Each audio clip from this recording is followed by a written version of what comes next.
Hi, everybody. Today I have Stan Maklan, Reader in Strategic Marketing at Cranfield School of Management.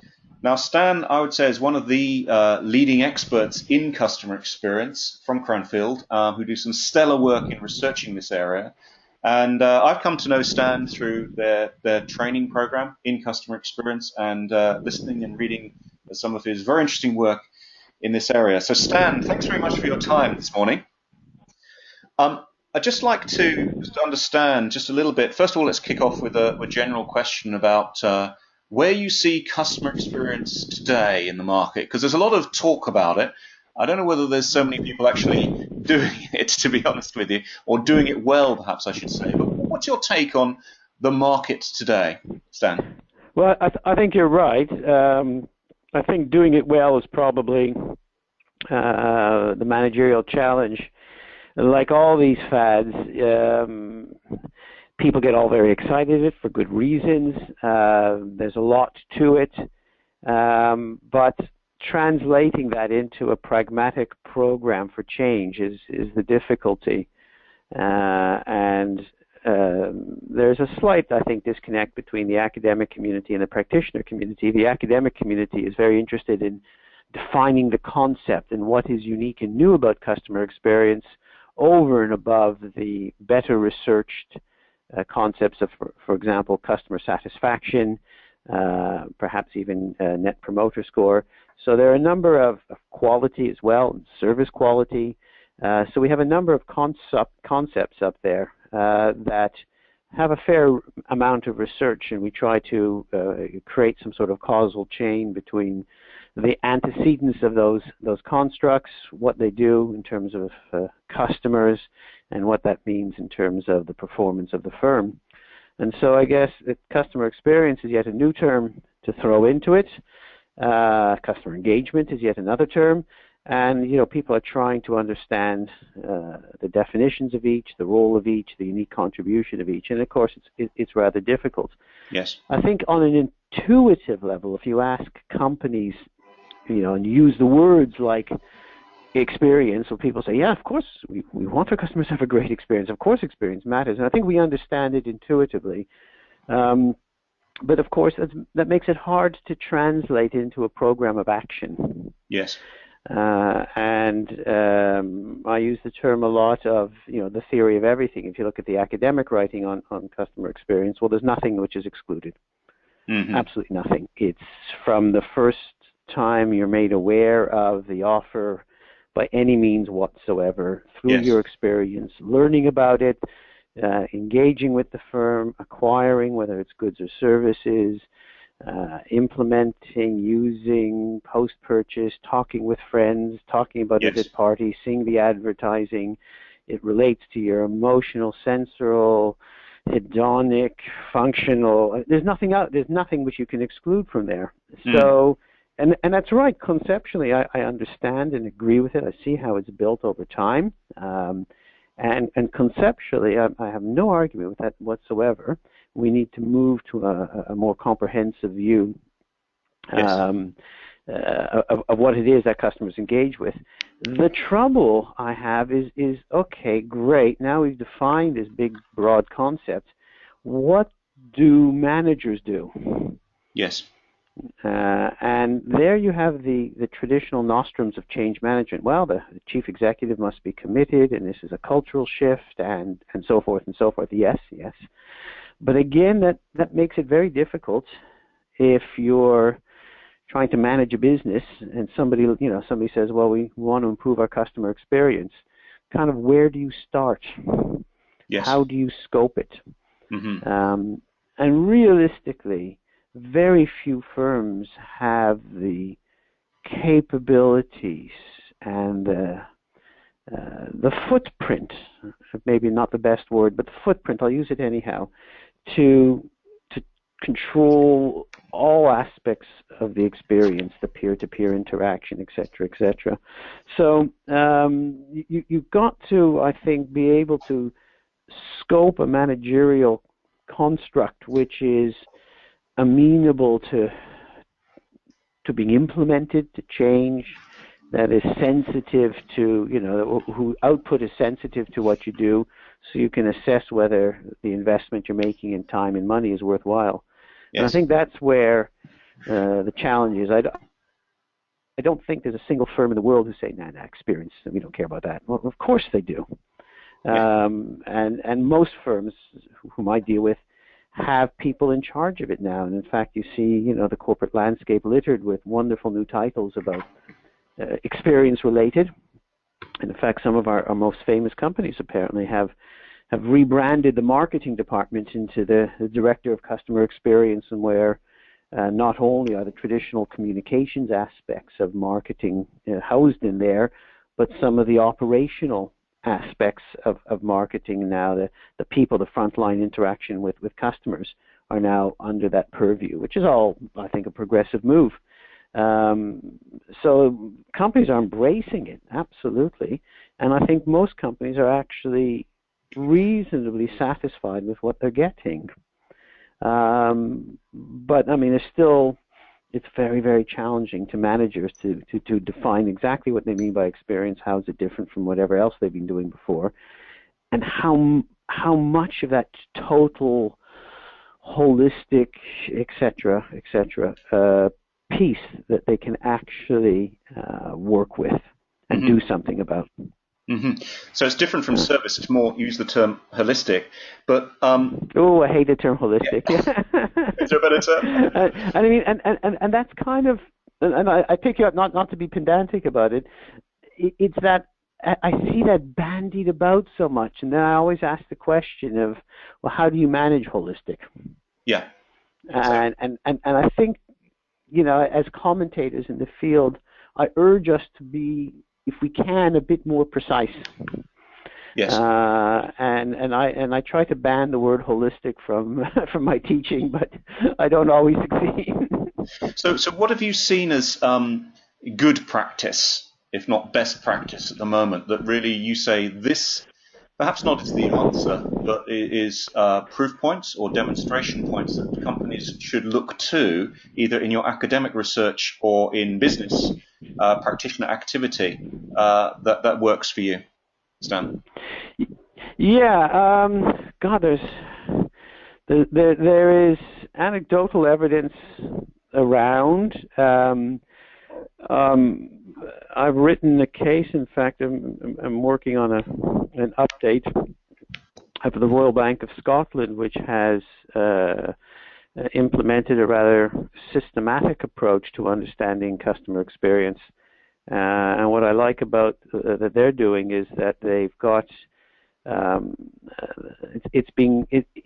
integrating three perspectives. One is the customer appreciation, customer satisfaction, promoter score, customer effort, with a service operations management perspective, as well as a quality management perspective, service quality. And so if you understand the processes, if you understand the cost, if you understand the impact to customers altogether, I think you have a fuller line. One of the issues when you read people commenting, or when I give students assignments in customer experience, it's very easy to fall into do more. More is better. That experience is poor. Fix it. Make it great. Yes. Delight the customer. Thrill the customer. You look at Apple and all the other obvious examples of companies that do extraordinary things. Yeah, great. But can we do it, and can we afford to do it? Yes. Will the customer appreciate it so much that the incremental cost is justified by the incremental revenue? And and what I like about what I'm learning at Royal Bank of Scotland is they've got a very good handle on that, and so they're making very informed decisions about which aspects of the customer experience to invest in, where it really matters to the customer, where it really and where they can really provide some improvement. And I think it's getting to grips with it and moving beyond the traditional nostrums of let's change the culture, let's make sure the CEO is on side, and moving to a much more atomistic Yes. approach rather than holistic. That I think is where practice is going to move to. Okay. So that sorry, You go ahead, please. that atomistic approach. I mean, what does that actually look like? Is it because trying to get my hand on it is so many companies may be losing. Well, how can we improve net promoter score or customer effort score? It seems to be the way that they're atomizing things, if you like. And what does that mean? And let's measure it and let's monitor it and see what the result is. Are they doing, when you say atomize, are they doing that, or are they doing something uniquely different that seems to work? Well, I don't have a feel on what most companies are doing. That's a hard one because I think the language would be confusing. I think you really, as I work with a few companies in the area, you keep learning more and more and more. So I think that it's very difficult to look quickly and say, here's what they're doing. Actually, I think you really need to spend some time with companies to really, really understand it, because there's a lot of detail work. Once you move past the very, very high level view of, customers are really the focus of what we do and experience is important. Once you get past that level, I think you quickly get into some of the core operations of an organization. And if you're dealing with a big, complex organization that has lots of employees, whose delivery of whatever the offer is requires lots of individual services to come together, that have a lot of process integration, et cetera, then you're into some pretty detailed understanding of processes, of cost, of quality. And so you mentioned, for example, people working on either the Net Promoter Score, the customer effort score, their customer satisfaction scores. One certain thing that I'm now more aware of than I was, shall we say, a few years ago, is that many companies I hear from, are moving past just measuring those top-line scores and doing a lot more diagnostic work. And the buzzword from people in the quality field would be sort of root cause analysis.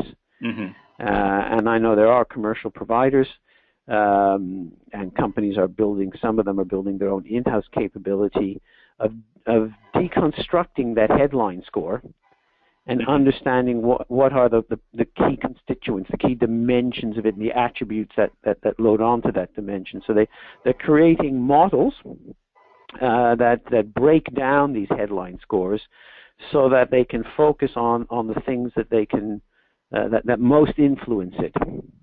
And then if they can translate those top scores, the NPS or the CSAT, into some form of revenue, then they can make some sort of commercial assessment. Hey, if we fix this, that will improve customer satisfaction by so much. And we believe that every point of satisfaction increase is worth so much in incremental revenue. And so I think good practice is moving to that sort of. You can also take a quality perspective, and the quality perspective would look at customer defection as a sort of defects, almost in manufacturing terms, right? Can we reduce the level of defects? If you were a TQM manager in manufacturing, well, can we reduce the amount of customers leaving us? And each customer who leaves, if you assume you've got to replace them, has a cost. Either they have an actual cost in lost revenue, they may have a cost in terms of they say bad things about you, or they may have a replacement cost. It depends how you want to do your sums. And so, again, this is classic quality management thinking that, the cost of quality. And that, I do believe, can be adapted effectively to a service environment as well. And, managing customer defection, if you're one of these organizations with millions of customers, then you could start to understand the root causes of defection, fix them, and you start to understand that which improves retention the most, and you can put a monetary figure on that. Is there not a contradiction? I was reading listening to one of your videos with Cranfield about how the difference between customer experience was this concept of how people think and feel, certainly how people feel and emotion. and how does the TQM, Six Sigma Lean, or quality and service movement actually work when you're dealing with something so subjective, considering that satisfaction movements or changes are about customer perception. Does it really work, that sort of engineering approach, do you find, that service and quality approach, breaking things down in a root cause way when you're dealing with customer perception? Yeah. I mean, I could see incidences where that's a challenge. That's fair enough. And I guess, as I get more involved with the field, I also meet more companies doing more things. And so I would probably go back to that statement and say, yes, you have to be aware that the way we construct our emotions and feelings isn't necessarily so, I don't know, engineering-led, if you wish, completely rational. That said, I do see organizations that manage to look at moments of truth or critical incidents and understand the elements behind it. So who can do modeling of what happens at those moments of truth, what are the impacts on them, and some of the impacts are functional. Yeah. Right first time, how long the call is, et cetera, right? Which is more obvious, and some are more experiential. I felt cared for, whatever. And of course, certainly on the functional bits, the root cause analysis is quite obvious. And even if it's harder to model the experiential pieces, if those things score high, they can certainly focus management attention on them. Yes. You're never going to get an input-output simple view of life, but if the analysis allows you to identify the areas that are most sensitive, then, for me, then what I would probably do as a manager and say, okay, clearly these experiential aspects aren't resonating with our customers right now. And the data goes so far into diagnosing it, we need to do some more work. Yeah. And then maybe do some more qualitative analysis, whatever. But at least you can identify that which really moves the needle, if you wish. And therefore, those become priorities for attention, priorities for investment. Conversely, you can also look at that which doesn't really move the needle. And you then look at where you're spending your money. And again, the limited experience I have in these areas is often priorities have been established for historical reasons, and they don't necessarily reflect customers' priorities. Or cultural. We're a really good operational firm, or really engineering is important to us. So you focus on those things that are important to the traditional perspective of the world of the people running the business, and maybe actually customers have other things which they find important. So you might find you're over-investing in things you think that matter, but actually your customers are less interested in, and under-investing things that you think are rather trivial, but in fact your customers really find are key indicators of whether they're happy with you or not. So again, I think a more systematic approach can help align your investment to the things that matter to customers. And I think you said about RBS, it was a great study. Was it because of this notion of activity costing? Was that right? Why was it such a great study for you? Well, they use a number of they're using a number of techniques. They are deconstructing the customer journeys a bit effectively. They're understanding the impact on customer satisfaction, their promoter. They're also understanding what the services they deliver actually cost them. And so they're really marrying up the cost, the performance, and the customer appreciation. Activity-based costing per se, if you do it strictly, is difficult because you've got to get at the level of activities. And again, my accountancy friends tell me that ABC, activity-based costing, as a concept is understood. As a practice, probably not all that implemented. I think companies, I only get this second or third hand, companies find it really, really expensive to implement. But I think you get some level to deconstructing costs so that they're relevant. You understand which services you need to invest in, which aspects of the customer experience are more important. How deep you need to get into the actual costing is definitely context specific. Great. You just got to be careful, because ABC is a specific term with a specific method around it, and I suspect a lot of companies are using an approach like ABC or influenced by it, but not quite there at measuring what each activity costs. Okay. Okay. Almost timesheets in a professional services organization, wouldn't it be? Where each 15 minutes you spend on a piece of business you allocate to a cost code. I mean, that's probably getting quite close to an ABC. Probably not done in most organizations. Okay, well, Stan, well, just to finish up, and I appreciate your time this morning. Any other examples of best practice or that's worth mentioning, or some of the research you're doing that really moves our thinking along in customer experience that you'd like to say? Well, one of the areas I'm getting into and quite interested in, and plan to spend an awful lot of my time is moving into this whole area of what we're loosely calling big data. Yes. And I think that this is going to be quite important, transformational at the level of marketing practice for sure. And big data is one of these big terms, and a bit like experience, everybody's defining it broadly.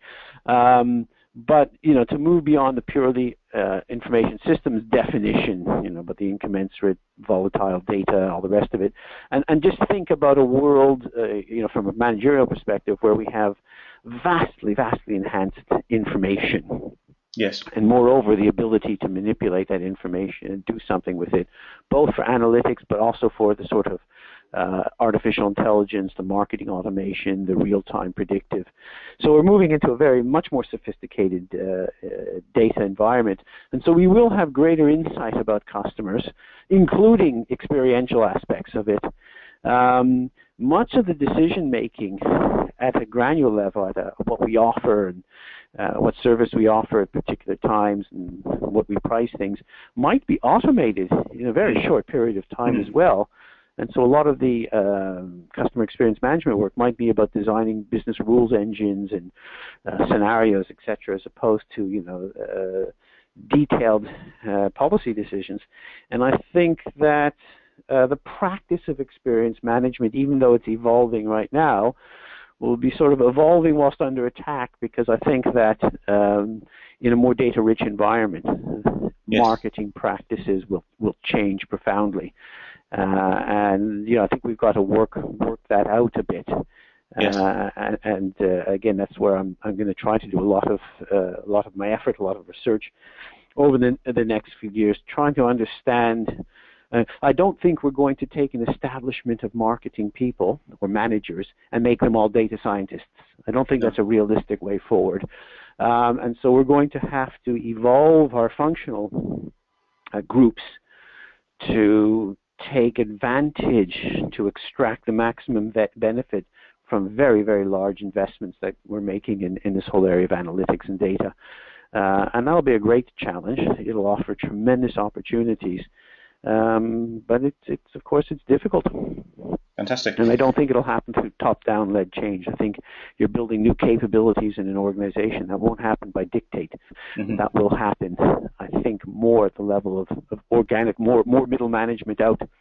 And so there's some real interesting plays will happen in this area. Absolutely, and real challenges as well, particularly, I guess, the big data. People are going to spend a lot of money.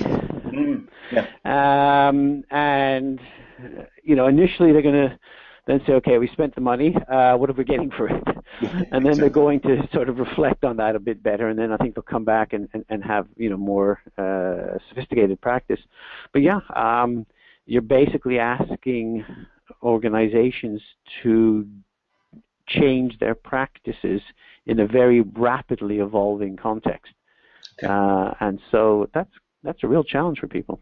And my last question, Stan, before we finish, I have to ask this. What's the best way to measure customer experience? Because I talked to practitioners myself who say NPS, but what is the best way in your to measure customer experience? Well, there is, you've hit on a good issue. I think probably the most prevalent way I would suspect in industry are mentions you mentioned, Net Promoter Score, the Reichhold work, and the customer satisfaction work. So I think those are probably most used. Phil Klaus and myself published an article purporting experience quality as a measure of experience in the context of mortgages in the UK is where we did that research. So that's a limited concept, the limited context. Yes. And one of the challenges of the approach we do is we believe it's context specific, so that yes. You would want to repeat something like that in each field. The advantage of CSAT or NPS, of course, that they're generic across all fields, and that has a huge simplicity. I think that the measure per se, you have to be careful of why you're measuring. If you're measuring to create a managerial program to improve, I think you have some latitude to which measure you have, as long as you build, we talked about that, deconstructing it, yes. doing the root cause analysis. As long as you build that infrastructure, that diagnostic capability that allows you to identify where you need to improve, the measure may not matter as much. You may not have to have huge angst about it. Okay. Yes. If the measure is to understand, does experience give us something over and above that which we're doing now, then the measure probably matters a great deal. Right? So what is the impact of NPS versus CSAT on customer retention, profitability, return to shareholders, whatever metric you want? And then you would want to have a measure perhaps of experience to see whether it explains performance better than others. All right. So I think going through the effort of developing unique metric for it is useful if you then want to explain performance better than other metrics and say, look, this is a better metric, this is more important than. If you're just thinking that, look, we need to improve, we need to compete a bit better, and you want to look backwards into the system, how do these measures build up? Then I think you have a bit more choice of measure to use. Yeah. Okay. Okay.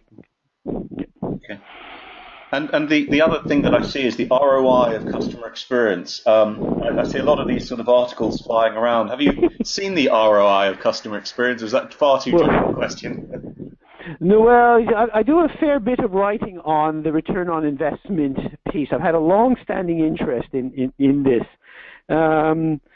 And I do a lot of work with IS colleagues. What's the ROI of CRM, for example? And I've recently published something about how marketing versus IS scholars look at the return on customer management.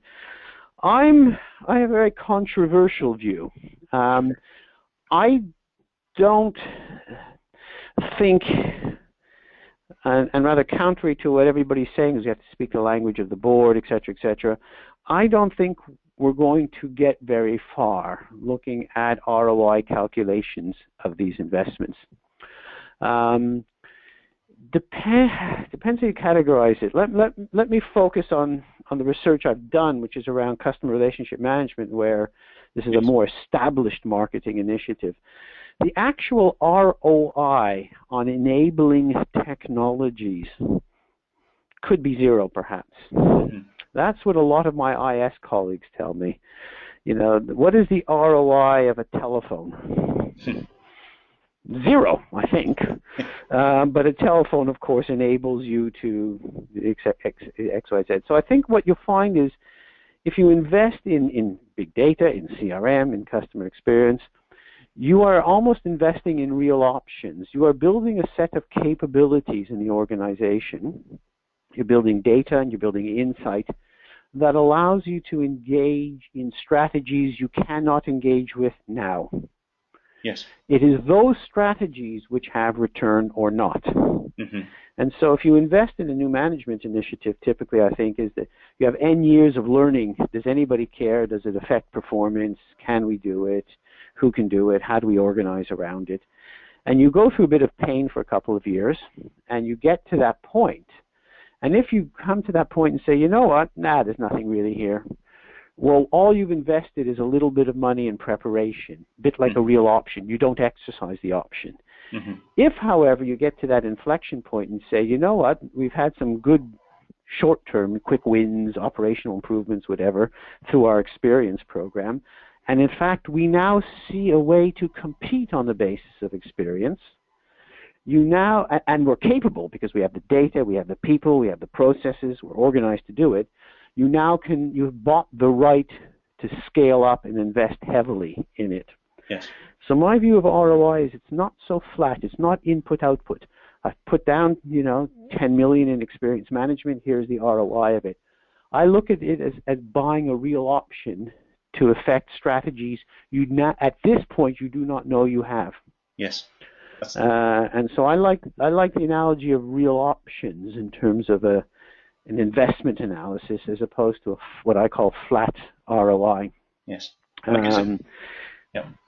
guess if everybody else is doing it, then you have to do it. So it's about survival and survival options, I guess. Well, I think the pressure in organizations is you say, well, you want money. What's my return for it? The obvious question.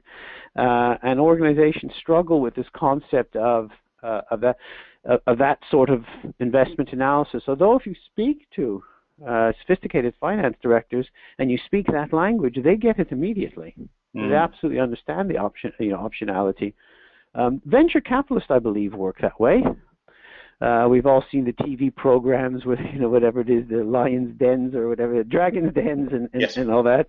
From my limited experience of the venture world, you walk in with an idea. They don't say, "Oh, here's $1 million. Go ahead, come back in a few years. Tell me what you've got." Right? They give you a little bit of money to get to the next stage. Yes. And they do that in a few times, and then at some point they say, hey, we got something here. Let me put in a lot more money. Let's scale up, and then I see my exit strategy. Yeah. I cash out. Yeah. Now, that's a form of real options. A venture capitalist or one of these dragons, they may have dozens and dozens of investments going on. Many of them, maybe even most of them, won't really pan out. But they're investing in the option to scale up their investment in the few that are really, really going to make them a lot of money. That's very good. So, I think investments in IT-enabled change are very much like that. Yes. And while experience is beyond technology, there is certainly at scale you're going to need technology to manage the customers, to have the database, to do the sort of big data pieces that you're going to want to do. So I think we can learn a lot from the IS community and how they evaluate returns. Very good. In this area. Well, it's a great way to finish on. I'll speak to you just after this, Stan. But I think possibly you could write an article that the ROI of customer experience is 0, which is why you should do it. Well, I've got it's a good article. Let's go for it. Exactly. Okay. Well, Stan, thank you very much for your time and very interesting views, and appreciate it. Okay, great. Okay, Stan.